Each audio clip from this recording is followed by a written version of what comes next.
same for you. Yes, actually, get out of bed and press your red. Now, mystery hunters.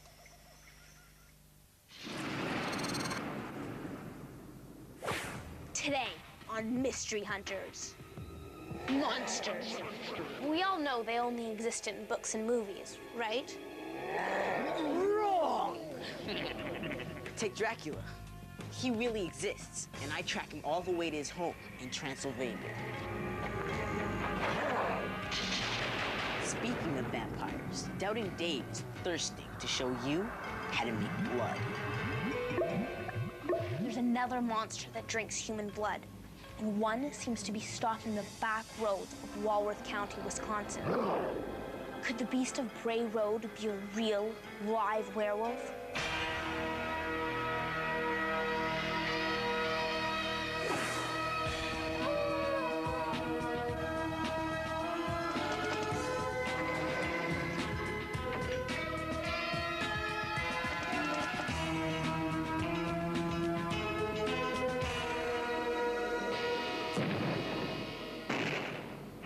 I love horror movies.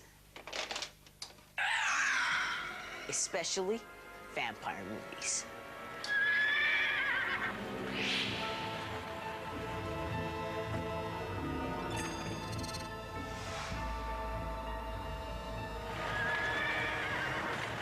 Count Dracula is the most famous vampire in the world. Is he just a movie monster, or is he real? I'm on my way to his homeland, Transylvania. This is the story of Dracula, the vampire created by writer Bram Stoker over 100 years ago. It begins with an English lawyer named Jonathan Harker traveling to Transylvania to help Count Dracula, who has bought some land in England. Harker arrives at Dracula's castle and soon realizes that the Count is a vampire and that he's a prisoner in the castle.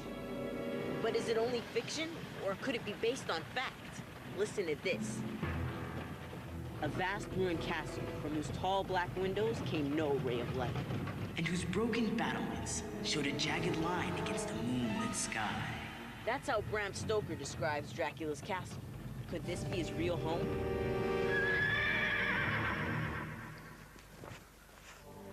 It stands on the edge of a terrible precipice near rivers and deep gorges.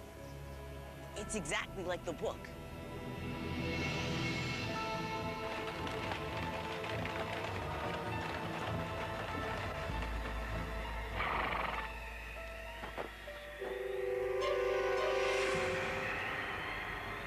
I guess there's only one way to find out if that is really Dracula's castle. I heard it's 1,500 stairs to the top. It'll be night by the time I get there. 1467. It was hard enough walking up here. I wonder how Dracula built this place.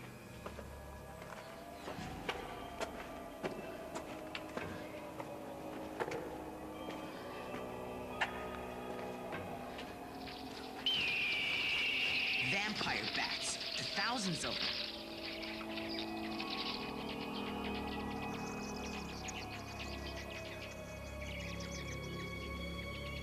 If this is Dracula's castle, it looks like he moved out a long time ago.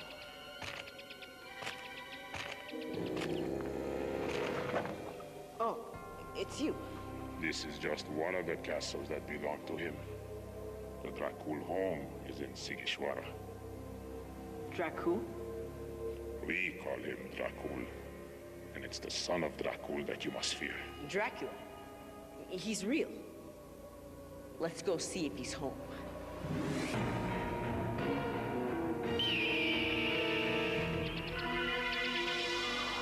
According to legend, werewolves can change from human into wolf.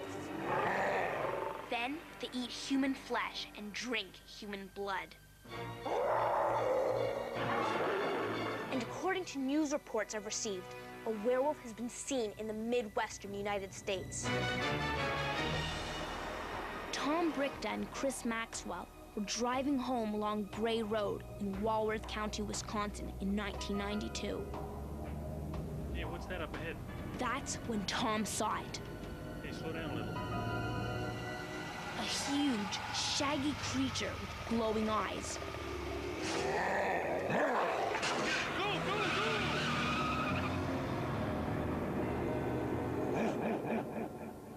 After I reported to the police, they said that it was probably a bear or something like that, but I've seen bear before, and I know it wasn't a bear.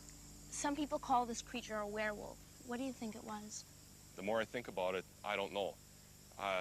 Never seen a creature like that before, standing on its hind legs like a dog, but upright like a man. It was huge. The fur, the smell, everything about it was just odd. And you saw it again 2 months later. 2 months later, but this time in the day. My friend and I were coming down Highway 106. We came across a cornfield that a friend of ours was working at.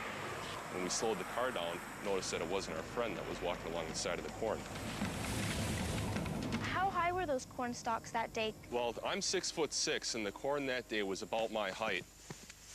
But when the creature went to go walking back to the corn stalks, its head was well above the height of those corns. So that would make the creature over 7 feet tall. At least. Local newspaper reporter Linda Godfrey has been collecting evidence of close encounters with the beast of Bray Road. I found out that our local animal control officer for the county actually had a file folder, and he showed it to me, I saw it, marked werewolf. And inside were accounts of different sightings that people had been phoning into him. So at that point, it became an official news story. What did the beast look like? Well, there's a drawing here that I did from witness descriptions. It does look like a werewolf. It's covered in hair, its eyes are glowing, and it's eating roadkill, just like Tom Brickta described. What time of day have people seen this creature? Well, I'd say most of the sightings were at night or at dusk when it's just starting to get dark. But one lady saw it actually on Easter morning, so the times have varied a little bit. Just a few miles from Bray Road is the Valley of the King's Animal Shelter. But this is no ordinary animal shelter. Creatures live here. They're half wolf, half, well, I'm about to find out.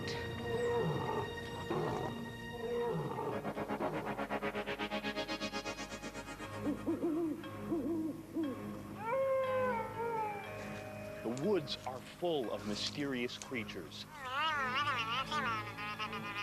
especially at night.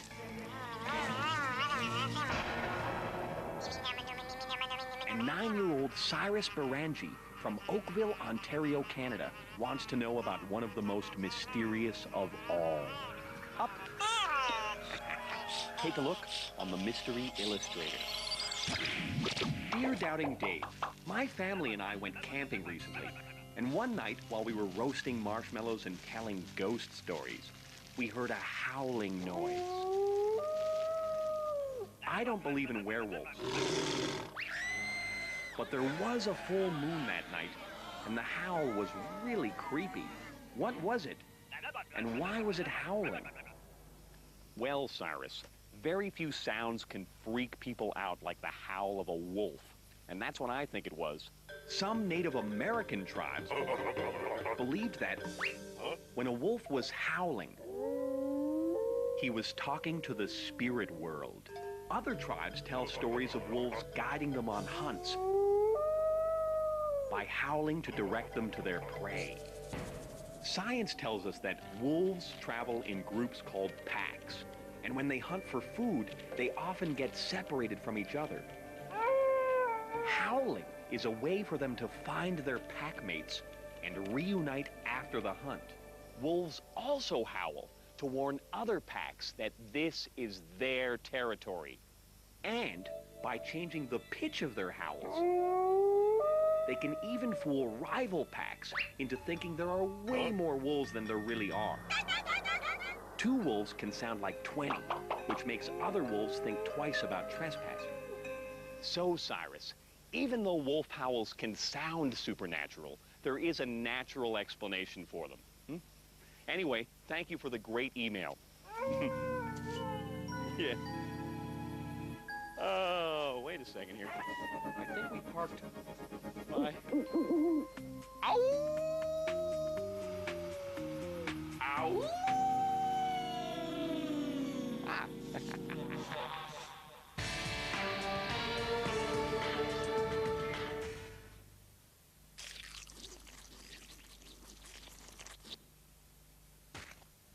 Meet Laura. She's just an ordinary little girl, but she's got an extraordinary friend. There you are, Star. You see, Laura's best friend is a star. Hooray! Gold! Diamonds and pearls! And when your best friend is a star, anything is possible. Turning the world into a magical place full of adventure and discovery. The fantastic tales of Laura's Star on Discovery Kids. Everyone should have something a little magical.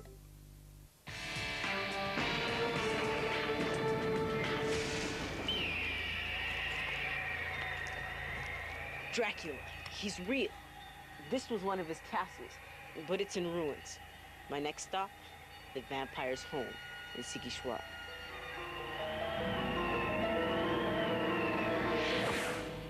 So this is Sigishwara, Transylvania. It's a 15th century medieval town, and it's supposed to be where Dracula lives. Okay. Excuse me, do you know where Dracula lives? Oh, all right, thank you. Oh, hi. Hey. I'm in. Hi. Andrew Luca knows a lot about Dracula, and he's going to be my guide. This is it. It's Dracula's house. But why is it spelled Dracul? It was the home of the Romanian leader, Vlad Dracul. Dracul means in Romanian dragon or devil. Was Vlad Dracul a vampire? Go inside and you will find out. Okay.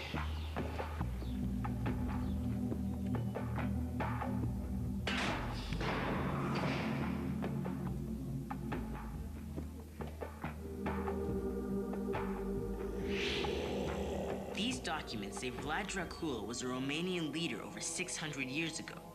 This dragon emblem is the Dracul family crest. But nowhere is there evidence he was a vampire. This is Dracul's son, Vlad Tepes. Why do people say that Vlad Tepes is the one to fear? Because he was thirsty for blood. So he is a vampire. Come to the palace and see for yourself. Just who and what is Dracula? Am I about to come face to face with him? Could what people report seeing around Bray Road in Wisconsin be a real, live, ferocious werewolf? I've heard that some half-wolf creatures are being kept here at the Valley of the King Animal Shelter. Hi. Hello, Christina. I'm Andy. Pleasure to meet you. I was just wondering, are you housing any werewolves? Why don't you come take a look? After you. Here's the first wolf I want to introduce you to. This guy here is 100% wolf. These guys here are our hybrids. So they're part wolf, part dog. Exactly. The black one, she is 50% wolf, 50% dog. These guys are roughly 75 to 80% dog and about 25% wolf. As you can tell, they've got a lot of dog personality in them. We're not too far from Bray Road where people have seen frightening, strange creatures. Is it possible that one of these hybrids got loose and that's what they saw? I really don't think so. I mean, the animals, the hybrids that we have, as you can tell, have a lot of charm, a lot of personality. So I highly doubt that that's the case. You know how we call people who grow incredibly tall giants? Is it possible the beast of Bray Road could be a giant of the wolf species? I've heard of giant wolves that they think are extinct now, that hunted down bison. The wolves that we have from the hybrids we have here, none of them have ever gotten to that size, so I really don't think so. I doubt it. Then Andy told me something that could explain a giant wolf wandering around all alone out there. A wolf pack runs together as a group. If they did have such a large member of the pack, it would be ostracized. That means rejected by the pack. Could the werewolf that people think they've seen around here actually be a giant of the wolf species? Or maybe it's only a big black bear. Whatever it is, they say these cornfields are where it hangs out.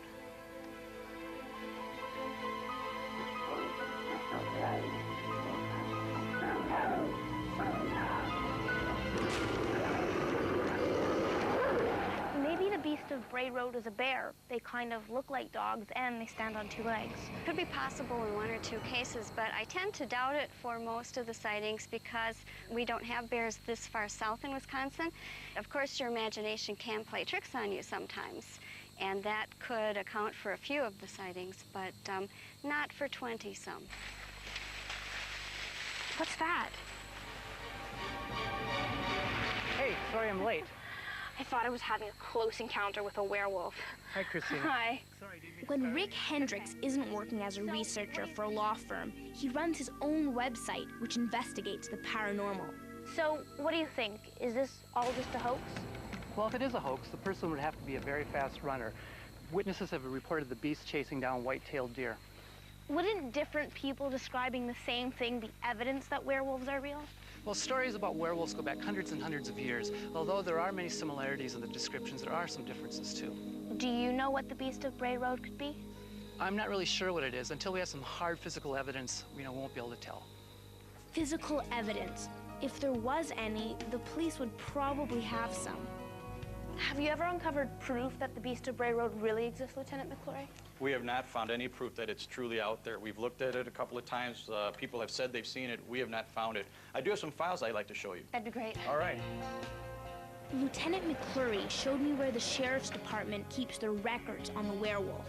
Well, as you can see, Christina, this is the only file we have on the Bray Road werewolves allegations. We did have an arrest made out there near Bray Road. The gentleman was arrested for drunk driving. He was carrying a gun with him. He said he had a silver bullet in case he encountered the werewolf. He was very scared. What about the Tom Brickta sightings? Tom Brickta is a young man who alleged that the werewolf attacked him and took a swipe at him, and then he ran off and called the police. I immediately dispatched some of my officers to the scene on Bray Road. However, Christina, we did not see any werewolf, and we did not see any paw prints that would indicate a wolf was there. What about the weird glow in the creature's eyes? The weird glow in the creature's eyes can be explained by either headlights on Bray Road, or perhaps they were the glow of a real animal, but it was not a werewolf, such as a coyote. We do have coyotes in this part of Wisconsin. Thanks, Lieutenant. You're welcome. So as far as the Walworth County Sheriff's Department is concerned, the Beast of Bray Road isn't real. Even though the police have never found a shred of physical evidence, you still believe there's some sort of mysterious creature lurking around here? You don't think it's just someone wearing a mask? Well, if we're to believe the stories, I think it's impossible that it's a person wearing a costume. I think it's some sort of mysterious creature, maybe more than one creature. But is it a werewolf? I don't think so.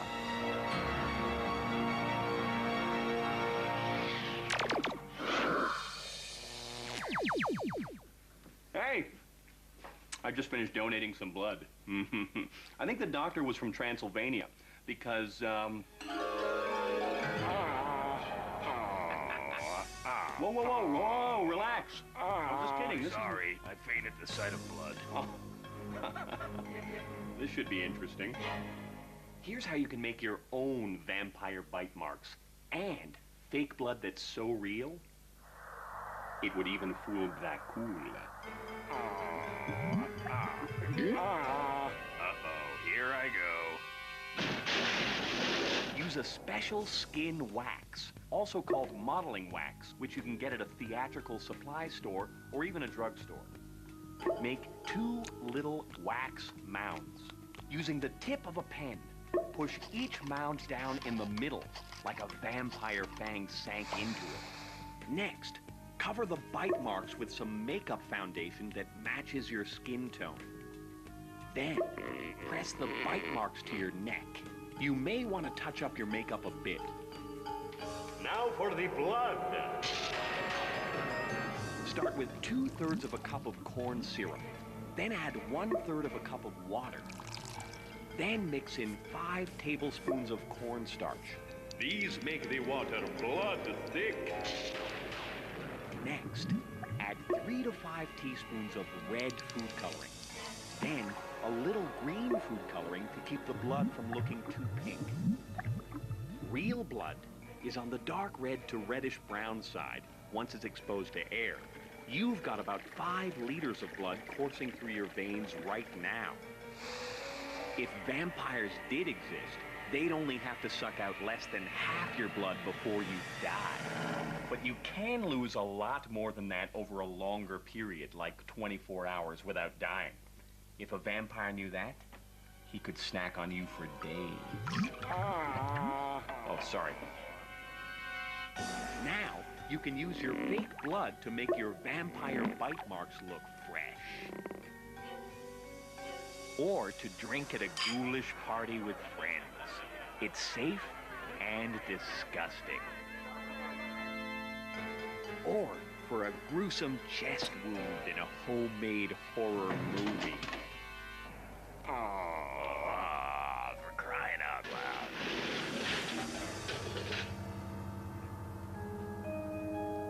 It's okay, we're done now. Bless you.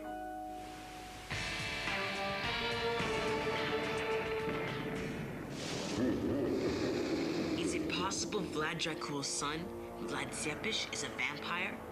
Is he the real Count Dracula?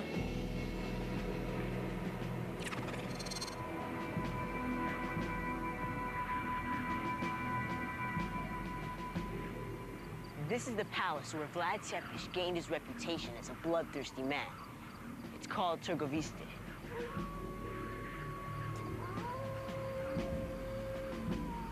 Is this safe?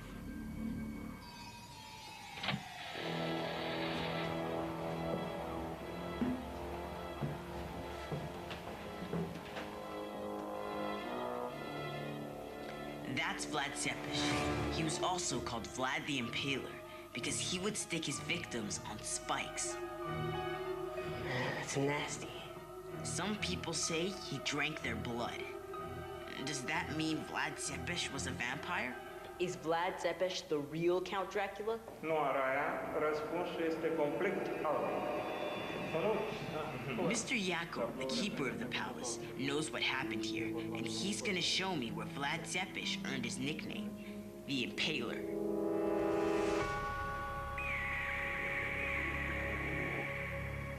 Asta s-a întâmplat. He tells me that down there, Vlad Tepes hosted his famous dinner party, the Easter Feast. Vlad Tepes invited some nobles and their families to an Easter feast. It was a trap. These people had killed his father and his youngest son.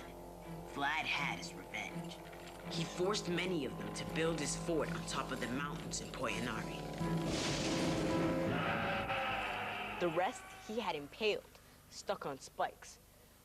Well, did Vlad Tepes drink their blood? Was he a vampire? No. He says Vlad wasn't a vampire. He was a great leader in the 15th century, but his ways of fighting wars were bloody. Just like other leaders in the Middle Ages, Vlad used impalement as a way of terrifying his enemies. Well, what about the book Dracula? He says the book is just a made-up story, invented by the author.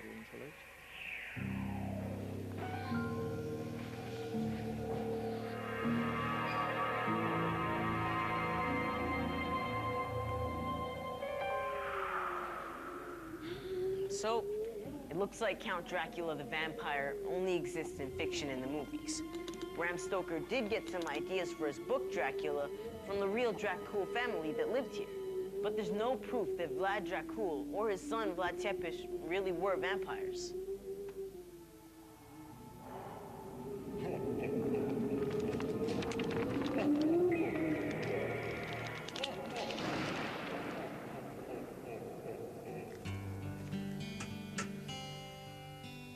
Want some? I don't think so. It's only tomato juice.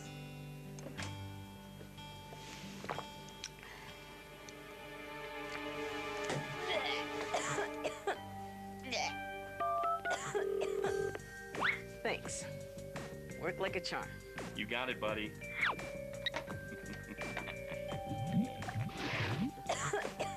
Remember, things aren't always what they seem. I'm gonna get you both.